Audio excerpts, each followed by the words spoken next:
Andhra Pradesh NDA కూటమిలో కొత్త నినాదం వినిపిస్తోంది. ప్రస్తుతం ఏపీ కేబినెట్లో మంత్రిగా బాధ్యతలు నిర్వహిస్తున్న నారా లోకేష్ను డిప్యూటీ సీఎం చేయాలన్న నినాదం ఊపందుకుంది.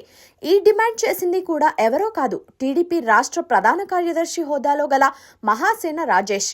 ఇది తానొక్కడి నిర్ణయం కాదని టీడీపీ క్యాడర్ అంతా కోరుకుంటున్నట్లు మహాసేన రాజేష్ చెప్పడం విశేషం. తెలుగుదేశం పార్టీలో టీడీపీ రాష్ట్ర ప్రధాన కార్యదర్శి హోదాలో కొనసాగుతున్నారు మహాసేన రాజేష్.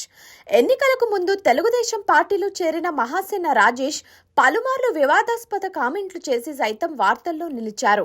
వైసీపీ ప్రభుత్వ హయాంలో నేరుగా మాజీ సీఎం జగన్ కు వ్యతిరేకంగా వ్యాఖ్యలు చేసి సంచలనం సృష్టించారు.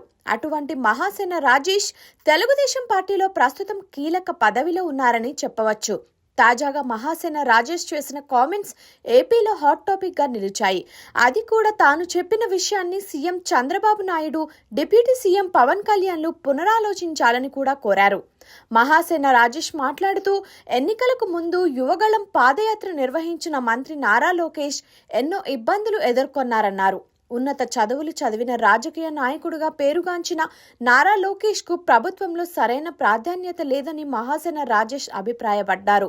ఏపీ కేబినెట్ లో చోటు ఉన్నప్పటికీ డిప్యూటీ సీఎం అయ్యే అన్ని అర్హతలు నారా లోకేష్ కి ఉన్నాయన్నారు.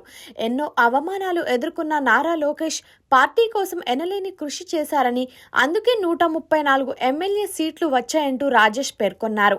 ఏదైనా సమావేశాలు జరిగిన సమయంలో నారా లోకేష్ ప్రాధాన్యత లేకుండా సభావేదికపై దూరంగా కూర్చోవడం తమను ఎంతో బాధిస్తుందని, డిప్యూటీ సీఎం హోదా ఇచ్చిన ఎడల తమ కోరిక నెరవేరినట్లుగా భావిస్తామంటూ కుండ బద్దలు కొట్టారు మహాసేన రాజేష్. ఎవరో ఏదో అనుకుంటారని, ఏవో రాజకీయ సమీకరణాలు అంటూ నారా లోకేష్ కు డిప్యూటీ సీఎం పదవి ఇవ్వకపోవడం తగదని, ఈ విషయాన్ని CM Chandrababu Naidu, deputy CM Pavan కళ్యాణ్లు గుర్తించాలని రాజేష్ కోరారు. రాష్ట్ర వ్యాప్తంగా గల టీడీపీ క్యాడర్ మొత్తం లోకేష్ డిప్యూటీ సీఎం కావాలని ఆకాంక్షతో ఉన్నట్లు, తమ కోరిక నెరవేర్చాలని రాజేష్ డిమాండ్ చేశారు. ఇక ఈ డిమాండ్ కు కూటమి ఏ విధంగా స్పందిస్తుందో వేచి చూడాలి.